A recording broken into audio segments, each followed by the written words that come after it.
Imagina la escena. Un alto funcionario del año 1500 a.C. se despierta, se lava a fondo los dientes con una pasta abrasiva, juega una partida del juego de mesa Senet y luego se va a supervisar la construcción de su propia tumba. Suena a locura hoy en día, desde luego. Totalmente. Parece una contradicción enorme. Pero bueno, Bienvenidos a esta inmersión profunda. Hoy tenemos entre manos un buen montón de notas históricas sobre el antiguo Egipto, y nuestra misión es romper por completo esa imagen típica de tumbas polvorientas y gente caminando de perfil. Eso es, rascar más allá de las típicas momias de Hollywood para entender de verdad a esta civilización. exacto. Y fíjate que todo empieza, curiosamente, con un inmenso charco de barro, el Nilo. Bueno, un charco gigante que es el ejemplo perfecto de cómo la geografía dicta absolutamente el destino de un pueblo. Claro, sin agua ahí no hay nada. Nada de nada. El Nilo no solo daba agua en medio de un desierto brutal, sino que, cada año se desbordaba de forma predecible. Y dejaba ese limo negro súper fértil, ¿no? Eso es, fertilizante puro.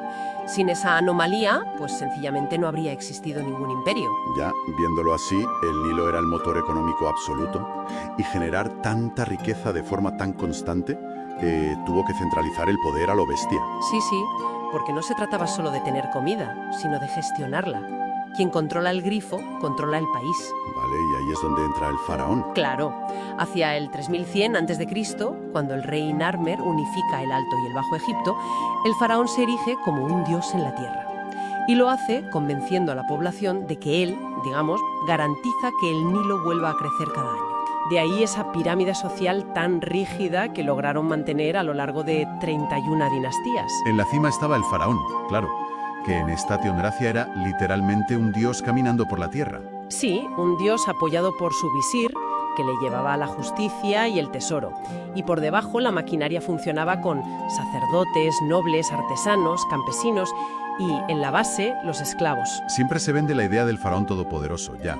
Pero en medio de todo este engranaje estaban los escribas. Monopolizaban la lectura y la escritura de los jeroglíficos. Claro, es que, viendo cómo funciona el mundo hoy, donde quien controla el código o los datos tiene el poder absoluto, pues me pregunto si no eran los escribas los verdaderos dueños del poder en la sombra. Tenían una influencia burocrática descomunal, eso es innegable. Eran los únicos capaces de registrar impuestos, leer decretos y medir cosechas frente a una población que era analfabeta. Sin embargo, no controlaban el ejército ni el tesoro directamente. Podían influir muchísimo, sí, pero el faraón y la élite militar seguían teniendo el botón de apagado. Un sistema operativo que además tuvo que volverse científico por pura necesidad de supervivencia. O sea, según las investigaciones, cuando el Nilo borraba los límites de los campos cada año tras la crecida, había un problema grave. Claro, el agua se retiraba y todo quedaba cubierto de barro uniforme. Exacto. Y la necesidad de volver a medir esas parcelas forzó el desarrollo empírico de las matemáticas y la geometría avanzada. Es la ciencia naciendo de la necesidad más estricta. Y fíjate que esa misma mentalidad empírica los hizo pioneros en medicina, en cirugías, uso de vendajes, plantas curativas. Lo que resulta paradójico al leer las fuentes, porque este pragmatismo absoluto convivía con un panteón politeísta y una burocracia espiritual complejísima. Totalmente. Adoraban a Ra, a Osiris, a Anubis. Una mezcla muy curiosa de ciencia exacta y religión.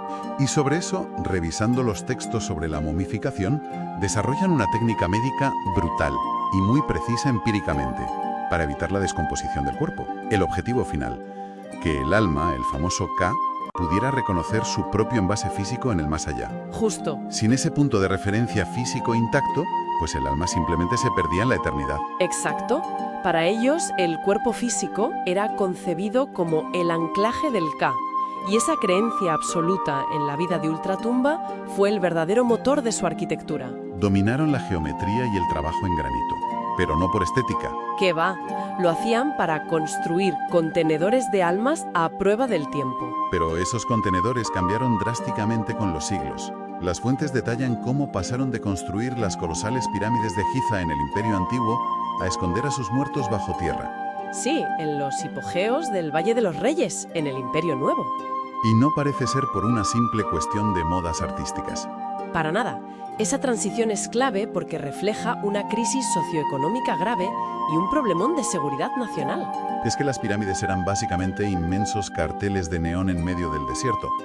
Carteles gigantescos que gritaban que ahí dentro había riquezas incalculables. Una invitación VIP para los saqueadores de tumbas. Justamente, a medida que el poder centralizado del faraón se debilitaba y las crisis golpeaban, proteger esas estructuras visibles se volvió imposible. Claro, la arquitectura monumental tuvo que volverse invisible. Eso es. Excavar tumbas en la roca viva era una táctica de camuflaje. Fue una carrera armamentística desesperada contra el pillaje. Aunque al final, bueno, ni siquiera esa arquitectura del secreto lo salvó del declive histórico y de las conquistas de persas, griegos y romanos. Hay un apunte en las fuentes que me encantó, y es que las pirámides originalmente no eran de ese color arena que vemos hoy. Estaban recubiertas de piedra caliza blanca pulida y tenían puntas de oro. Actuaban como espejos gigantes bajo el sol. Era al final una inmensa máquina diseñada para el más allá. Por ejemplo, en el proceso de momificación extraían casi todos los órganos, pero siempre dejaban el corazón intacto. Pues porque consideraban que el corazón era el centro de la cognición y de la inteligencia. Era el disco duro que los dioses tenían que leer, por así decirlo, en el juicio final. Y tenían un panteón enorme para ese juicio, superaban las 2000 deidades. En las notas se menciona que básicamente inventaron el cuidado dental. O sea, usaban ramas con las puntas deshilachadas a modo de cepillo. Pero lo loco es la pasta de dientes, que era una mezcla de cáscaras de huevo quemadas y piedra pómez. Pero, bueno, funcionaban mecánicamente para raspar el sarro, que era el objetivo. Y esa misma lógica, digamos, se aplicaba al famoso delineador negro, el col, que no era un simple maquillaje para salir bien en los frescos. El col contenía unas sales de plomo que al entrar en contacto con la piel producían óxido nítrico y eso estimulaba el sistema inmunológico local. Prevenía infecciones oculares bacterianas que en un clima tan seco y lleno de polvo eran letales. Además, el color oscuro absorbía el resplandor del sol del desierto. Aunque bueno, si hablamos de seguridad práctica, lo de sus casas sí que me vuela la cabeza. Porque las fuentes hablan de cerraduras hace 4000 años. ¿Cómo funciona exactamente una cerradura hecha de madera? El mecanismo era un pasador hueco pegado a la puerta que contenía unas clavijas sueltas. Al cerrar la puerta, esas clavijas caían por su propio peso en unos agujeros del cerrojo, bloqueándolo por completo. Solo una llave con unas cerdas de madera dispuestas exactamente igual que los agujeros podía levantar todas esas clavijas a la vez y liberar la puerta. Era ingeniosísimo. Y la forma en que los egipcios se relacionaban con su entorno nos revela una complejidad emocional fascinante. Las notas detallan que el amor por las mascotas era tan, pero tan extremo, que cuando el gato de la familia moría, todos en la casa se afeitaban las cejas en señal de luto. Lo fascinante aquí es ver qué ocurría cuando los engranajes de la sociedad fallaban. El material documenta la primera huelga de la historia. Fue alrededor del año 1152 a.C., bajo el reinado de Ramsés III. Eran artesanos altamente cualificados que construían las tumbas reales. Y su pago consistía en raciones de grano. Cuando el Estado se retrasó en esos pagos, sencillamente soltaron las herramientas y se sentaron en huelga. Tenían una clarísima conciencia de sus derechos laborales. Y atención, porque ganaron. Las autoridades tuvieron que ceder y pagarles lo que debían. Y desde el Imperio Antiguo hasta las campañas de Ramsés II o Tutankamón, toda esa maquinaria burocrática iba destinada a una sola obsesión. La vida después de la muerte, me imagino. Eso mismo. Es que, madre mía, las momificaciones, las tumbas monumentales. Incluso leí que embalsamaban a sus mascotas, perros y gatos, con un cuidado increíble para llevárselos al más allá. Sí, una pasada. Pero a ver, ¿y si se pasaban la vida entera preparándose para morir? ¿No era una existencia un poco deprimente? Pues esa es la gran paradoja que desmiente la arqueología, fíjate. Pasaba justo lo contrario. ¿Ah, sí? Sí, disfrutaban tanto de su vida cotidiana en la tierra que su mayor ambición era empaquetarla en una caja y llevársela intacta a la eternidad. Qué curioso. O sea, amaban la vida, no la muerte. Y esto nos lleva a desmontar un mito gigantesco sobre ellos. El tema de las pirámides y los grandes monumentos funerarios. No se construyeron a base de latigazos por ejércitos de esclavos. Ya, eran trabajadores asalariados. Pero la gran pregunta es, ¿por qué meterse en proyectos tan faraónicos?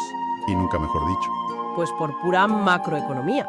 Durante los meses en los que el Nilo inundaba los campos, los campesinos sencillamente no podían trabajar la tierra. Claro, se quedaban de brazos cruzados. Eso es. Así que construir pirámides era, en la práctica, un gigantesco programa de empleo público de la Edad del Bronce. ¿Qué me dices? O sea, ¿los contrataba el Estado? Sí. El Estado les daba raciones de pan, cerveza y alojamiento a cambio de su mano de obra mientras sus tierras estaban bajo el agua. Me parece fascinante, de verdad. Construir la tumba del jefe era el mecanismo perfecto para no morir de hambre en la temporada baja.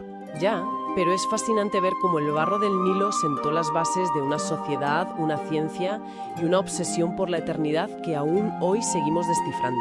Gracias a hallazgos clave como la piedra de Rosetta, claro. Y pensar que todo surgió de la simple necesidad de predecir la crecida de un río. Total, lo que deja sobre la mesa un pensamiento final bastante inquietante para quien nos escuche hoy. A ver, ¿qué nos dejas para pensar? Si la civilización moderna colapsara mañana y quedara sepultada bajo el polvo, ¿qué monumentos o servidores de datos dejaríamos atrás? Madre mía, buena pregunta. ¿Cuál sería nuestra propia piedra de Rosetta esperando a ser descubierta y comprendida dentro de 5.000 años? Algo para pensar. Hasta la próxima inmersión profunda.